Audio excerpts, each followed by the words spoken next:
Hi, everybody. My name is Damian Crawford. I'm the person that is running the Shorter Games with Worst Graphics bundle on Icho, and I am here with somebody participating in the bundle. Feel free to introduce yourself. Hi, I'm Richard. I'm on Twitter as @SprintingOwl. I'm on Ichio as Kumada1, Kumada number one. Uh, Okay. And so what is the game that you have in the bundle? so in the bundle, I have Flexorcists, Mhm. which is a tabletop role-playing game. You play as pro wrestlers and fight sort of Hollywood monster movie creatures. Okay. Um, so I've seen your itch page, and it's actually pretty significant. How long have you been making games? Uh, so the itch page is less than a year old, roughly. Making games is a more complicated question. Right. Uh, Making stuff for the itch page, less than a year. Making stuff in general, I've been, I guess, getting credited for publishing stuff in games Mhm. since 2016. And I've been fiddling with ideas for games since I was like 4 or 5 years old. But I think that's probably pretty common. Mhm. So I guess this is sort of an addition to that, is just how did you get into making games? What was the point that got you from, thinking about it to actually doing it? Uh, for me, at least, there wasn't really a definite point. There was just kind of, I arbitrarily decided to give it a shot. Hmm. Uh, that's how most of my design works, anyways. Without really intending to, I'll find myself in the middle of working on a project, and that it kind of goes from there. Hmm. So why is it that you make games? Like, I understand it was an arbitrary sort of decision to like, oh, I want to give this a shot, but is there a reason that you're still doing Uh, that's an excellent question, and I had access to these questions in advance, and I still don't have a good answer. it? Uh, No, that's entirely fine. Like, not being sure is absolutely still an answer. Um, Me, at least, games are kind of, when I'm putting any like intentionality into the design, they're purpose built. mhm, It when like I realize that I'm working on a game and figure I should probably have some input into the thing that I'm accidentally creating. I will try to focus on a theme or an idea or send it in a particular direction. That I don't do that with every project. The point of Flexorcists is just to have fun. mhm. Uh, but some of my other stuff, there's like, yeah, moral isn't quite right, but there's a message. Sort of, Mhm. if you scrape away the mechanics, it's in there somewhere. Yeah, I noticed you have a fishing one, which I thought was pretty interesting. Yeah, following the pattern, I designed that one by accident. Hmm. Uh, the apartment I live in was going through some renovations. I needed to be out of it for 6 hours. So I sat down in a cafe nearby with nothing else to do and a laptop and decided probably no one else has written a game about fishing, uh, which is not true. Yeah. Someone totally had. They beat me by a couple months. Their game is really good. And I will happily shout that out here if that's Oh okay. yeah, yeah. Feel shout out whatever.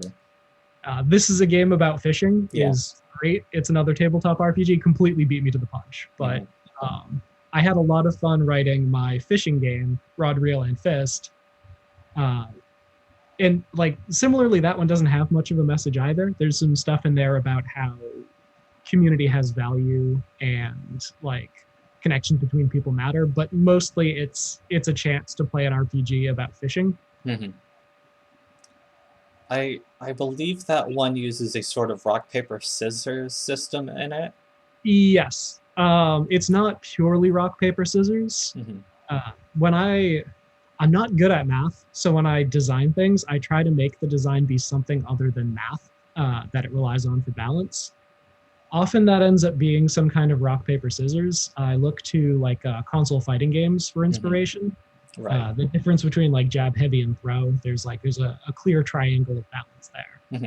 A lot Uh, of games actually have that sort of thing in their systems. I play a lot of RTSs, and even there you have, going for a boom strategy, which is getting as much villagers and economy up and running, which gets beaten by a rush strategy, which is just spamming enemies, whereas then there's the turtle strategy that beats rush, which is building defenses, but which that gets beaten by boom because they're building up such an economy and you're just sitting back that they're going to win.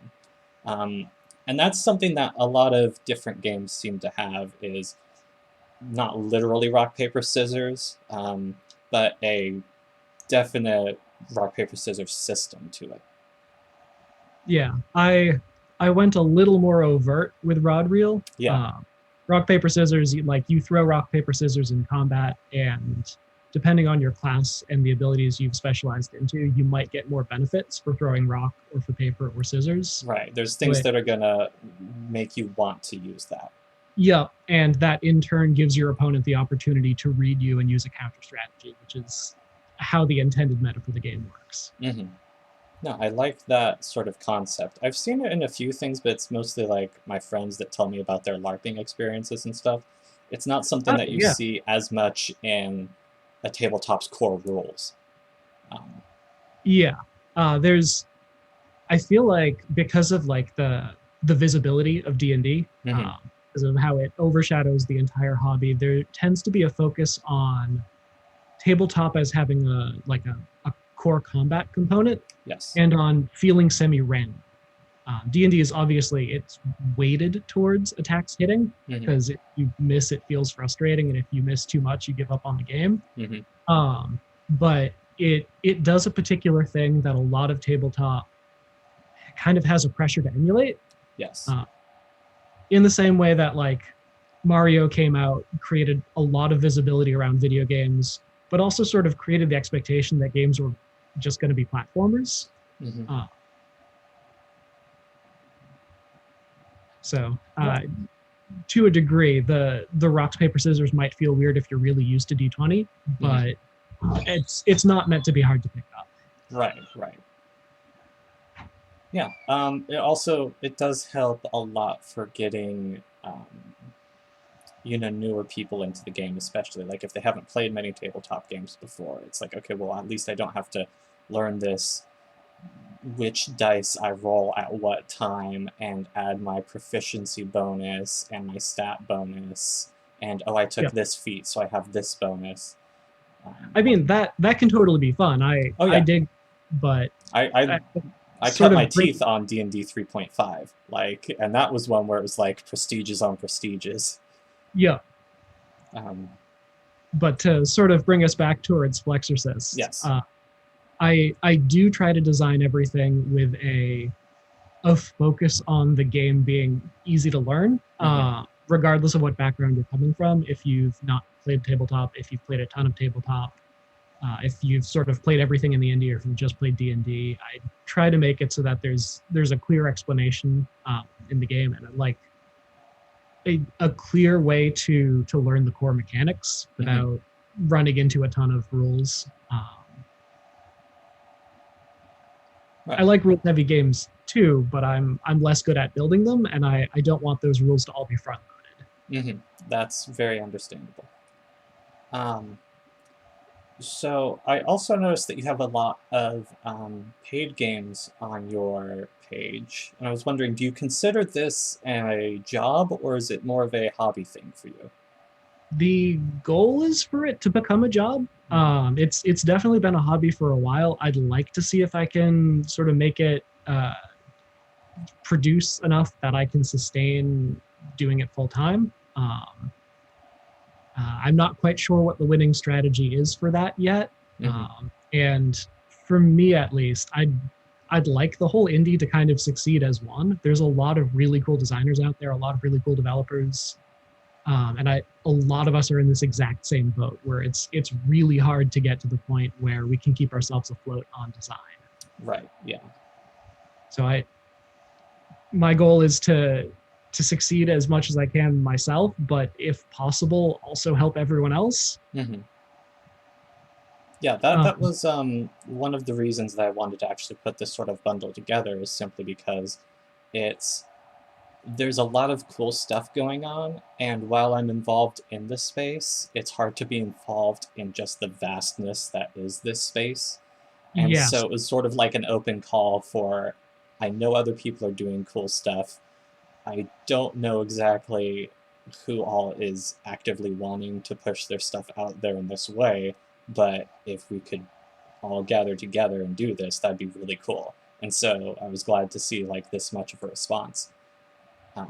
Because yeah, bundles have been becoming a bigger thing on itch.io. It's been really good to see.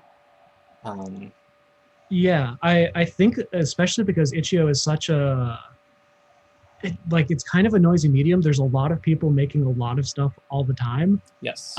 And it's easy for any one game to get lost in that crowd. But if you grab a bundle, you get a collection of games. And even if like one thing in there really sparks your interest, you might find other stuff you like. And everything was at a usually really steep discount. Mm-hmm. It feels like sort of the Itch.io answer to Steam sales. Yes. Yeah. Simply, I mean, Steam is a massive storefront that's incredibly hard to compete with, and that can be its own sort of talk. But yeah, Icho allowing co-op bundles and for them to be created like in the way that they are is a fantastic thing. Also, just their ability to you can upload a game and have it just up. It doesn't go through an approval process or anything. You can do game jams and stuff, and we're seeing a lot more collectives of people releasing really niche, interesting things. And so it's been cool to actually see like the site fostering that sort of thing. Yeah.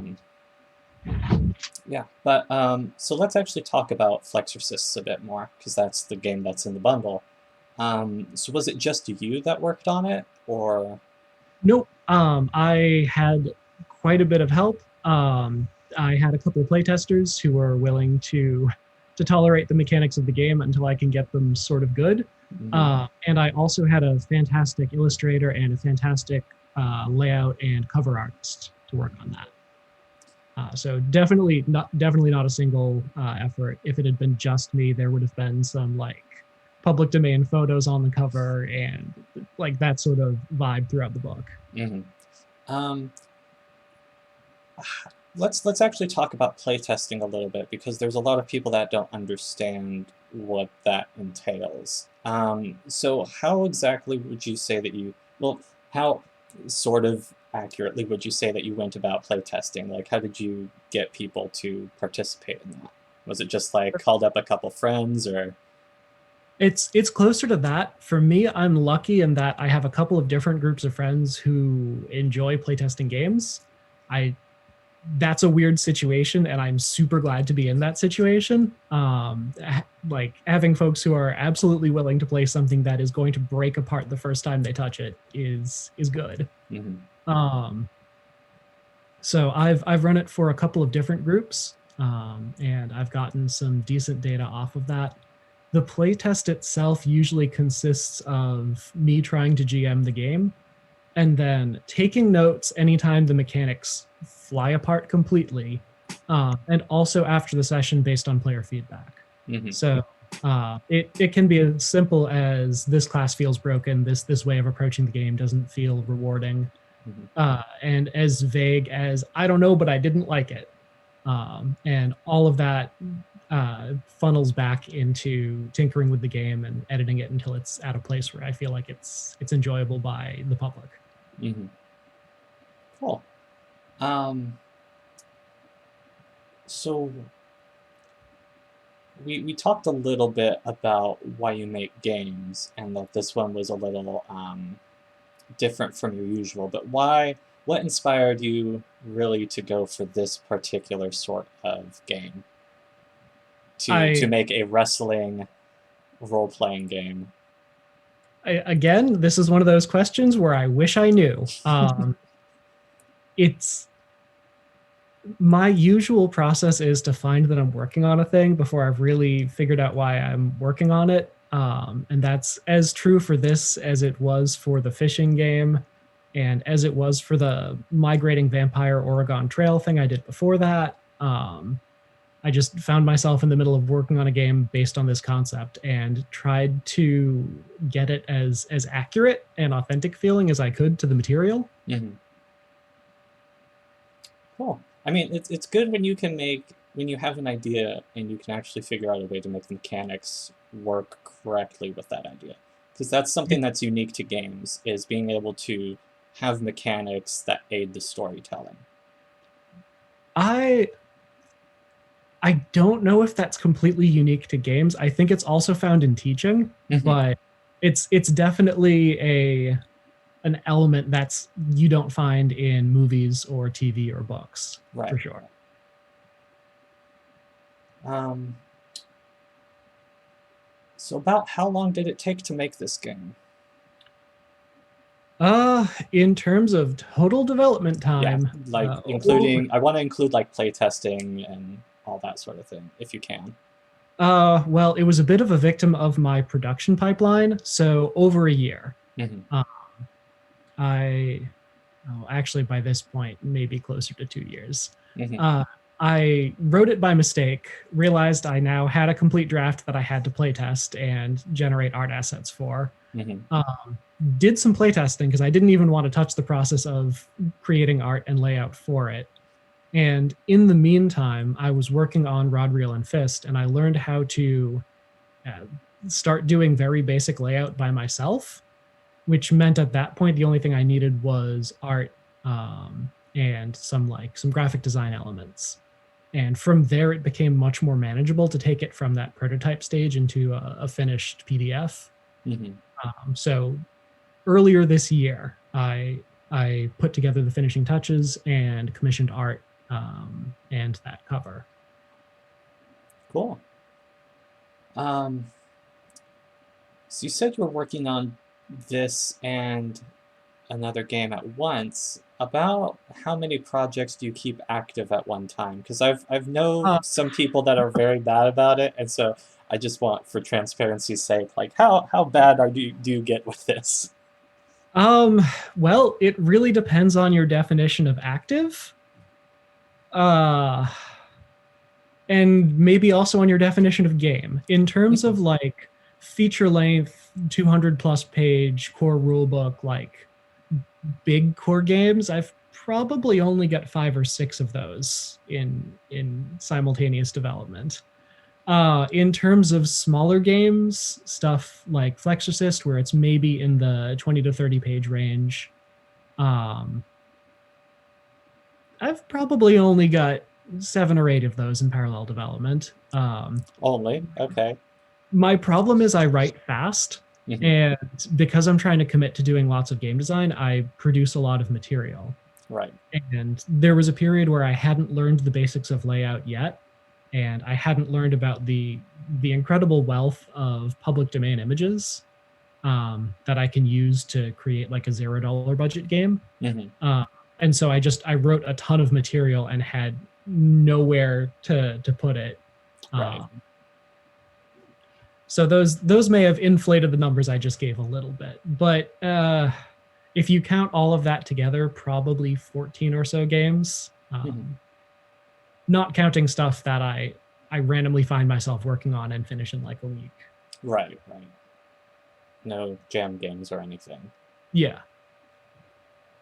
Um, so what did you learn anything from making this particular game?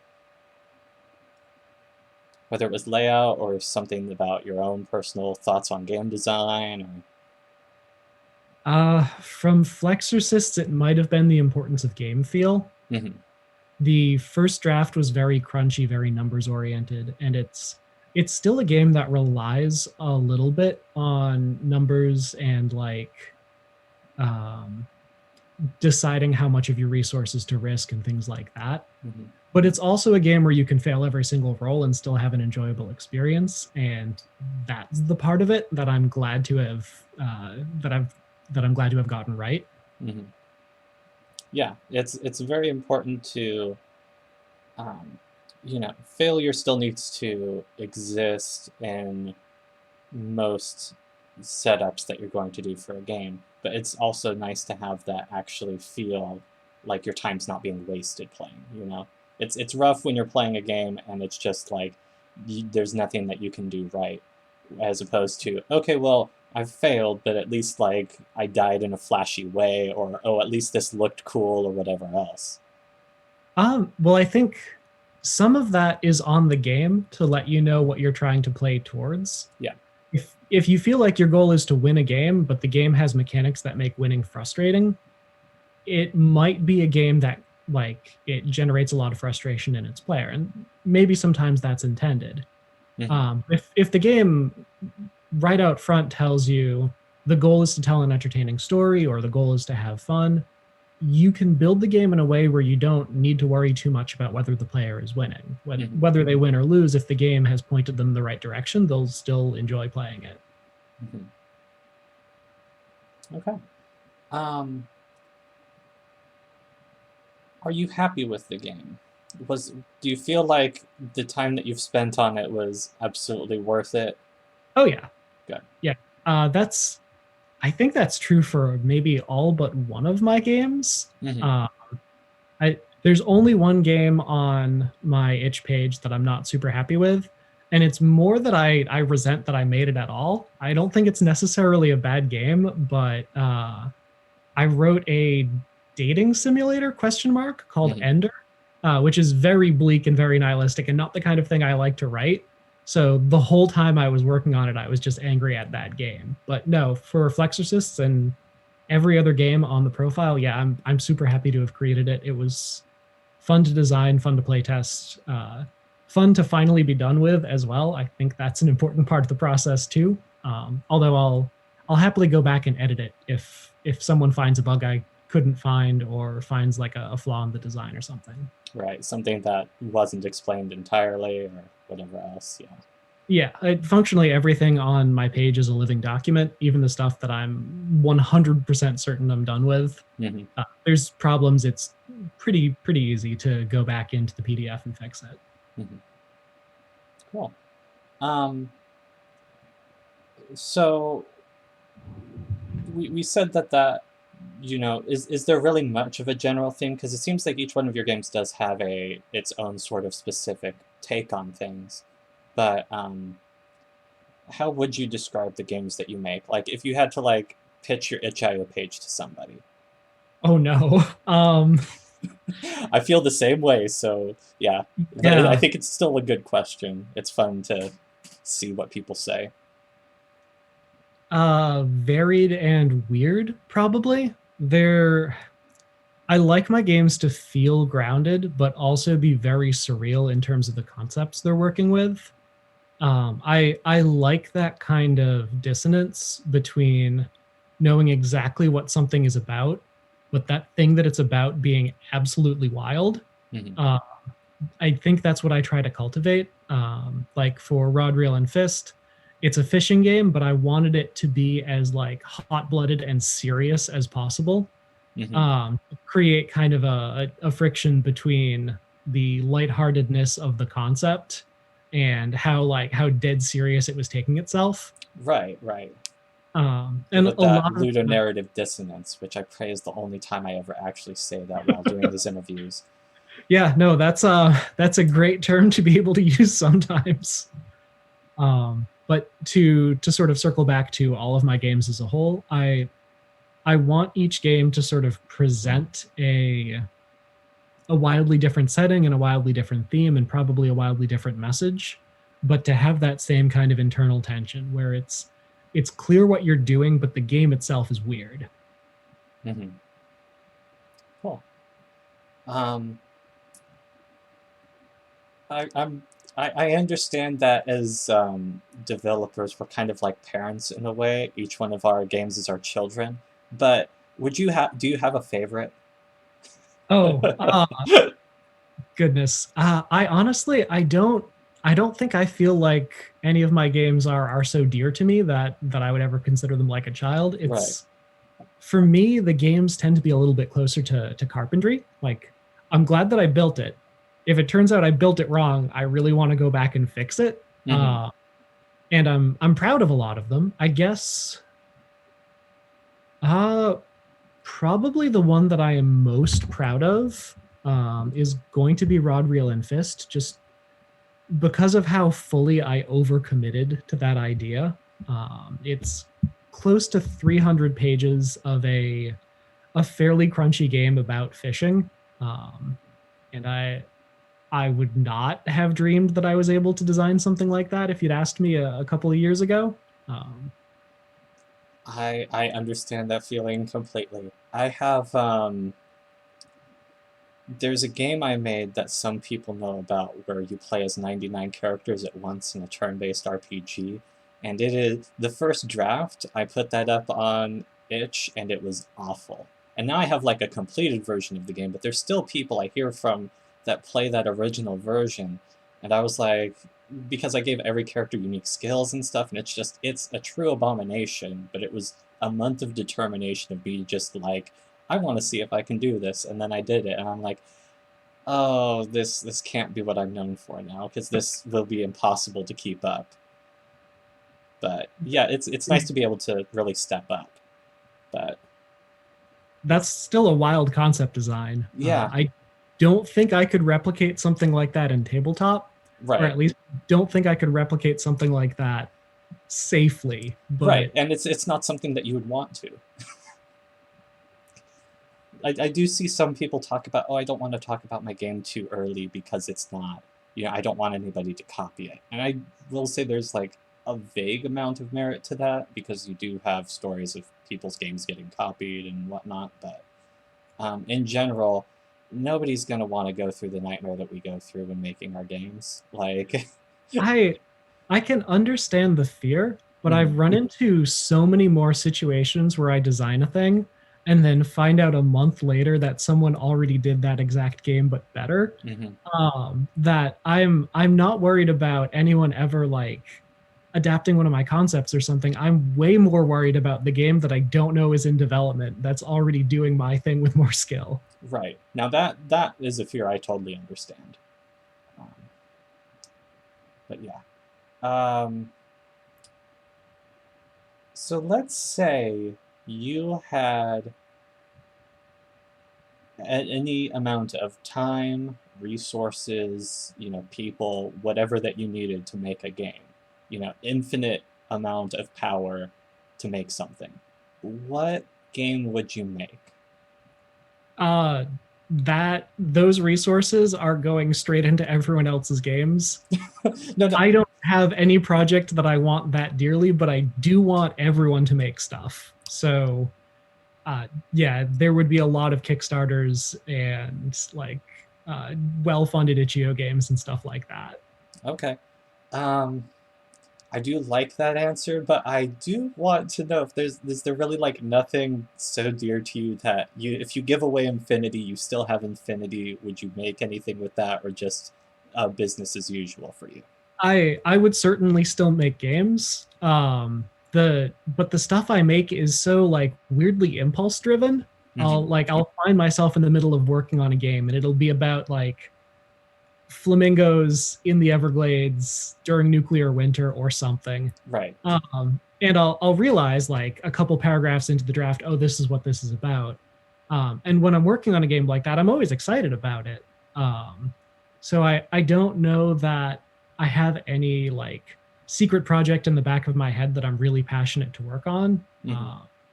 It's more like I have a lot of projects fighting for like the front of my brain, and whichever one I'm working on at the moment, I'm really passionate about. Hmm. Well, um, what is it that you like about making games? Is there anything like, is there the sort of control that you have over how things function, or So, on a good day, I am like sort of tenuously clinging to the back of the horse that is game design.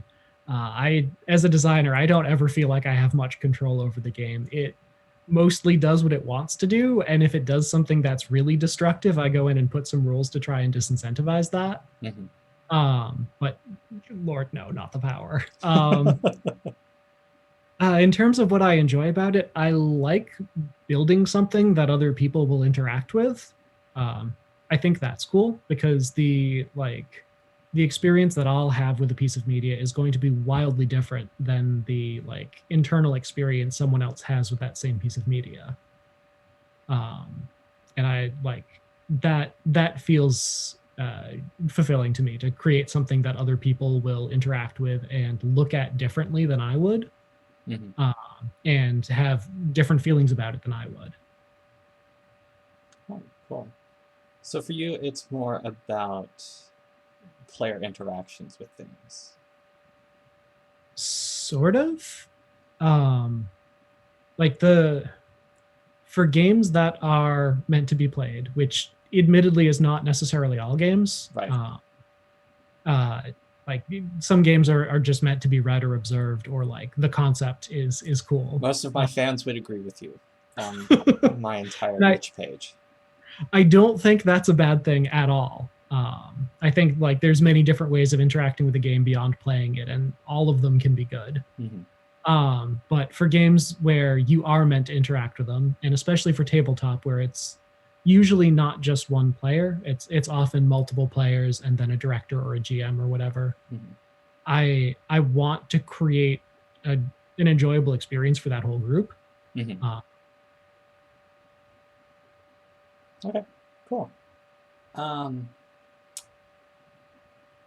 Is there anything that you don't enjoy about making games? There's a good-natured frustration when the game breaks and I have to fix it, but truth be told, I actually enjoy that. I look forward to first playtests of a system because I know it's going to break catastrophically in ways that I couldn't possibly imagine, and like finding and dealing with those bugs is kind of fun. I don't know that there's an element of game design that I really don't like. There are elements that I'm not good at. I want to be super clear about that, especially when it comes to promoting. I'm not especially charismatic. I've never had a knack for that, and like I can try to study the science of advertising and still not be able to implement it well.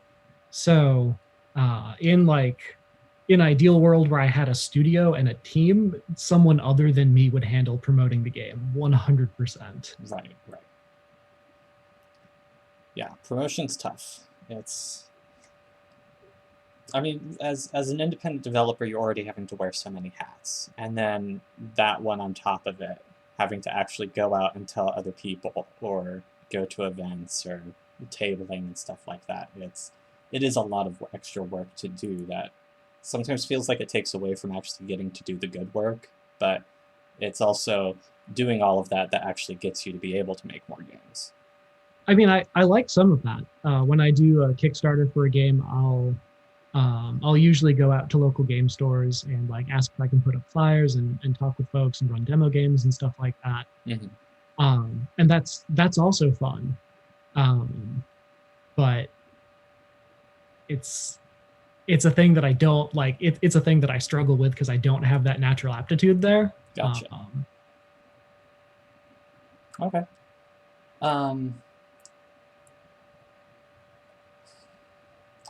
I have to skip a couple things that I'm looking at because I'm like, well, that's kind of not relevant to tabletop design. I mean, you can totally ask them anyways. If it's wildly different, I can find a way to kind of anchor it to tabletop. Okay. Is there something in games that you feel everyone's going to have to incorporate?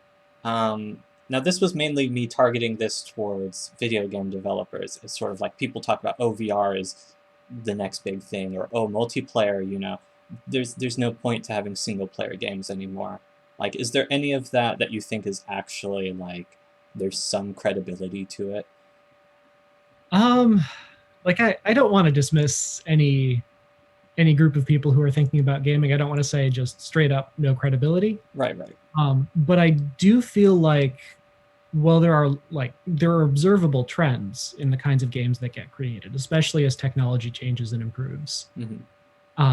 You also get really cool throwbacks to styles of design that existed before the current trend or before 2 or 3 trends ago. That's as true in tabletop as it is in video games, for sure. So I don't feel like there's any one thing that all games would need to incorporate or would need to take into account going forward.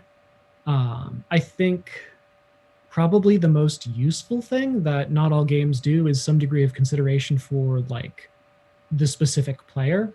The more material you can give the player that briefs them on what they're playing and how to play it, the more prepared the player will be to engage with the game in a way that you want them to engage.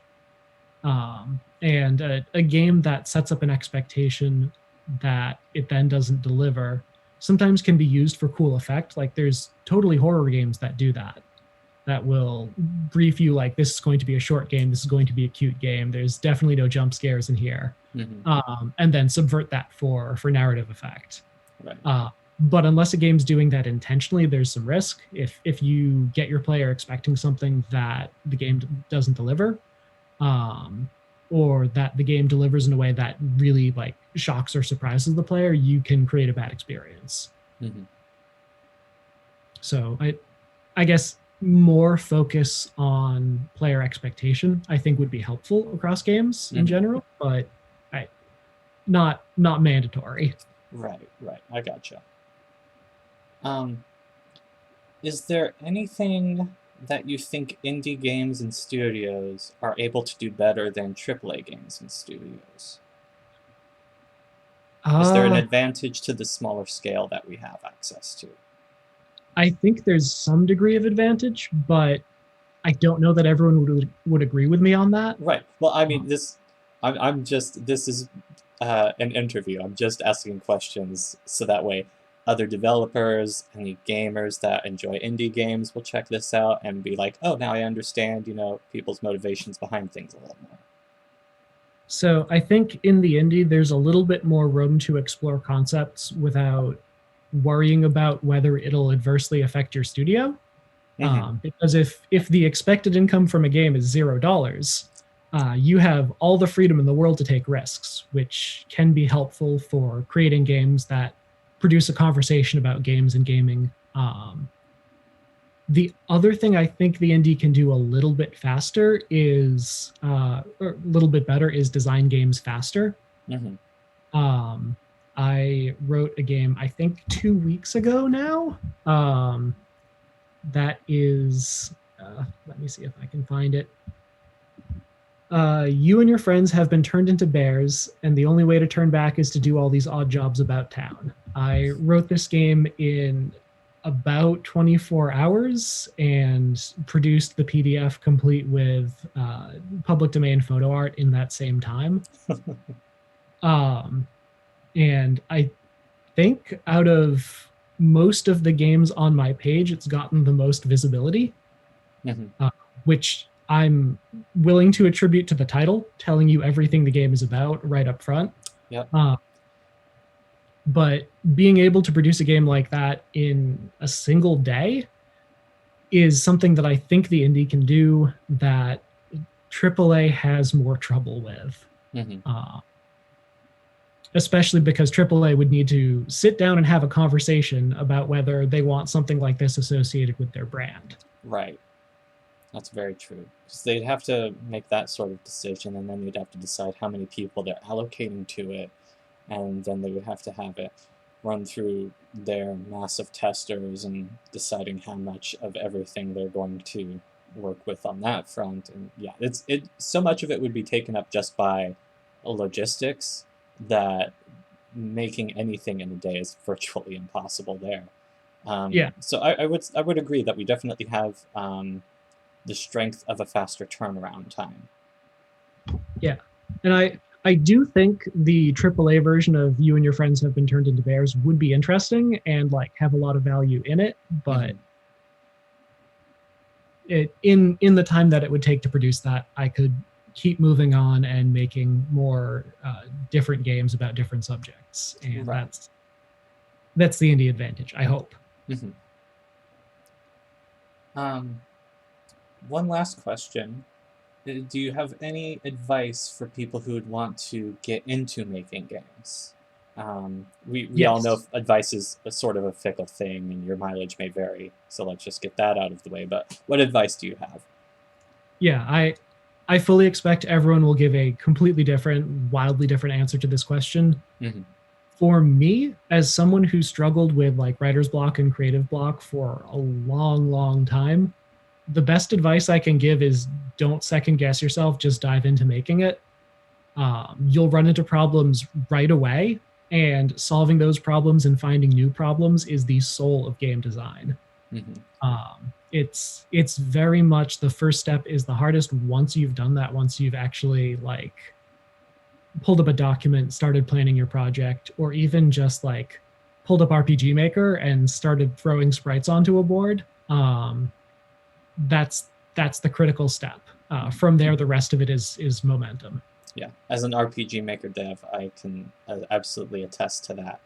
But also, as somebody who's made several commercial games, it really is important to test early and test often, because it is very hard to, for me personally at least, to look at, your own work and have to see like how trash it is to start off with. But as you continue to test and start to refine things, it's like, okay, well, now it's at least getting better.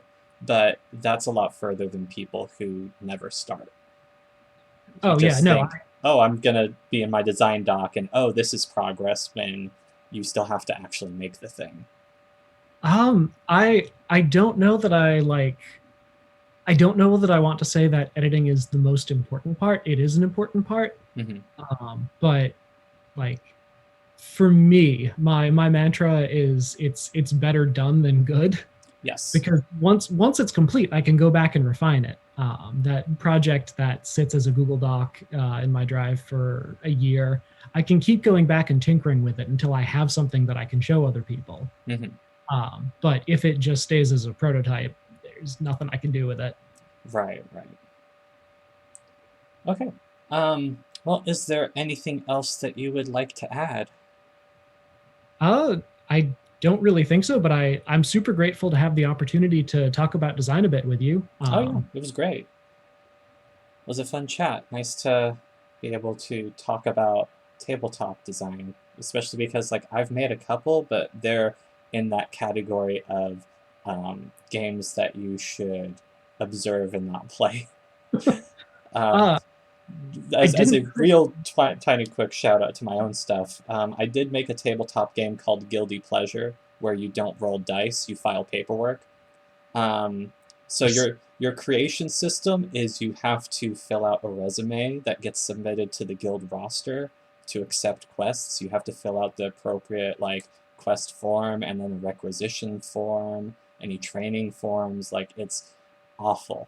And I have a That's whole new respect for anybody that makes forms now. Like, and even government officials who have to actually like create processes. I totally respect that, because that is a nightmare that I did. Well, I can tell you that I am checking this out next. Oh Um, yeah, I can send you a link to that, because it is awful. But I do have a couple people that enjoy it and are like, hey, when are you gonna update it? And I'm like, oh, I should really update that, because I put out, it was like version 0.2 or whatever, and I just put that out for $3, and then people started buying it, and I was like, oh, I should really probably make this like playable. Like, um, actually, one quick question for the end. What do you think was the hardest game that you ever had to make? ooh, uh, that one is not published yet. Okay. Um, I did have a.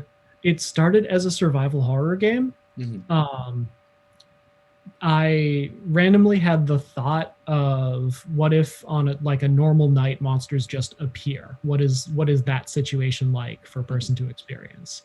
And so I started tinkering with that and came up with sort of a tabletop narrative war game board game thing that sits at the intersection of like a storytelling horror game and a very crunchy combat game, and everything I did with it was wrong. The very first mechanics broke the game in half. Mm-hmm. The patching those mechanics took more time than writing the core system. Um, every step of the way, its design has been phenomenally cursed. So thus far, that's probably been the most frustrating project to work on, and it's not done yet. So it might keep that title for a while. Right. Cool. Um, Well, I look forward to hearing about that when that fully comes out. Yeah, ETA in the future. Right, yeah. It's due for some more patching. Yeah. That's the sort of ETAs I appreciate. I've talked to people before, because I've been to GDC and stuff and seen people tabling for their Kickstarters. I'm like, oh, well, how soon do you think it'll be out? And they're like, oh, 3 months. I'm like, really? What else do you have to do? And they'll tell me, I'm like, oh, your testing practices are bad. Add another 3. And they're like, what? I'm like, oh, nobody's told you this yet. Okay, I guess I have to be the guy. But I appreciate when somebody's like, ETA, I really don't know because this is a nightmare. I'm like, thank you. That's honesty. I can appreciate that and I can respect it. Well, that's why that one's not in the Kickstarter pipe yet. Right, right. For stuff that kickstarts, I've already done some testing before Mhm. I even put up the Kickstarter page. Of course. And then testing continues through the campaign and during the editing process. Like the very last thing that finishes before layout is testing. Right, right.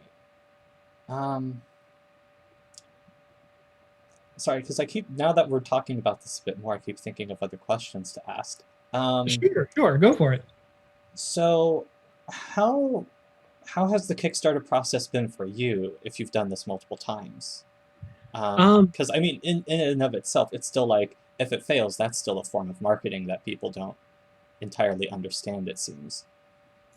Yeah, there's definitely a value, I think, to finding out who's interested in the Kickstarter. And if that answer is 0 people, that's still really good feedback. Mm-hmm. I weirdly haven't had a Kickstarter fail. I've Out of only how many? done I've only done 2 under my name, and then I've assisted on some others. One of which was a project that I was doing the writing and developing and editing and testing for, Mm-hmm. and was working with another studio to produce. So I'm, at least for the 2 that I've done purely flying solo, I am surprised that both of them did fine. If you don't mind me asking, what were the goals that you had for those? So for the first one that I did as a solo Kickstarter, that was Rod, Reel, and Fist. Okay. The base goal I set super low, and it hit about 3,000.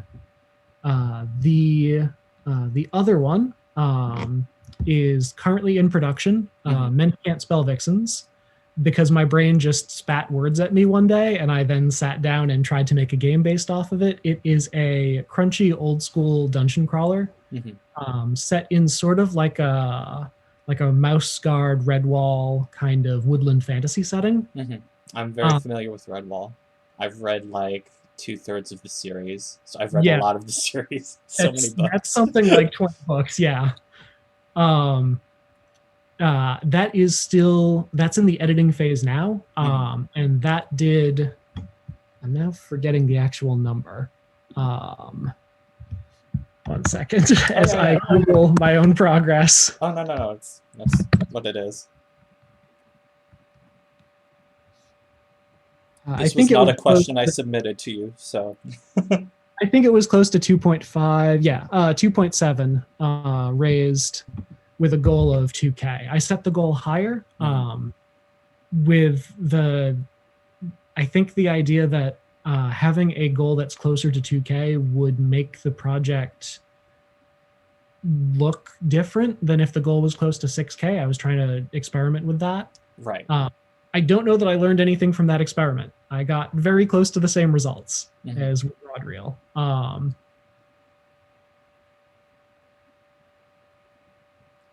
And for both of those, they're PDF only.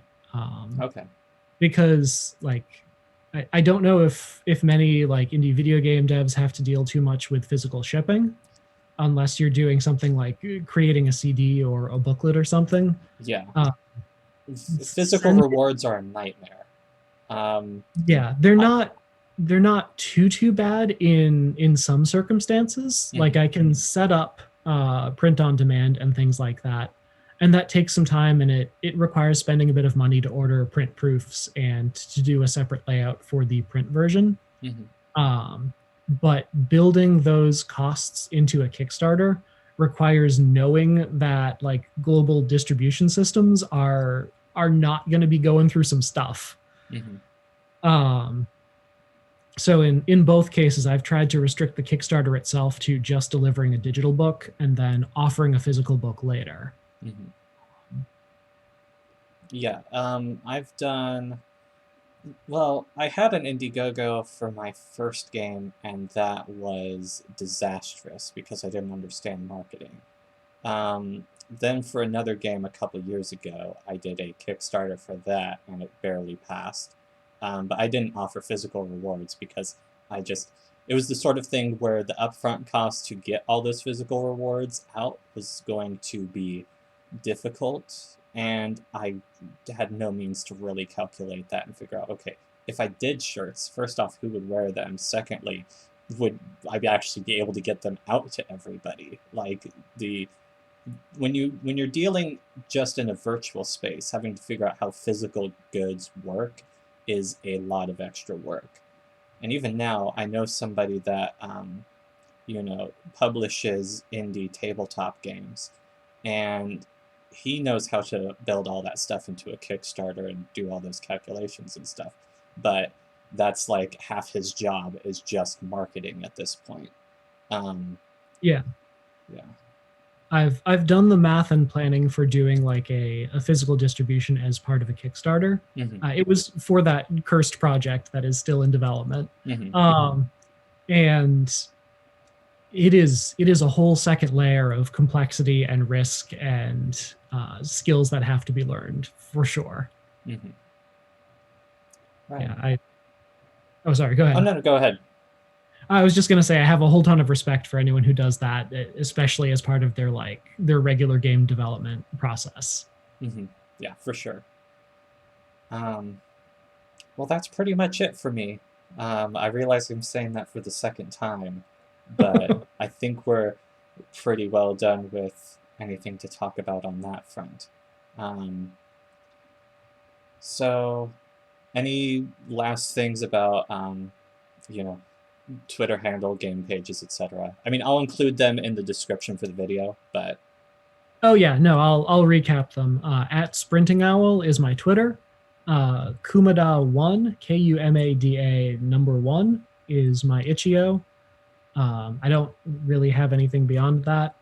The game I contributed to the bundle is Flexorcists. I hope you enjoy it, and however you feel about it, feel free to bring me feedback. I can always improve anything I've written. Great. All right. Well, thanks so much. Thank you. All right. And that concludes this talk. So thank you all for watching.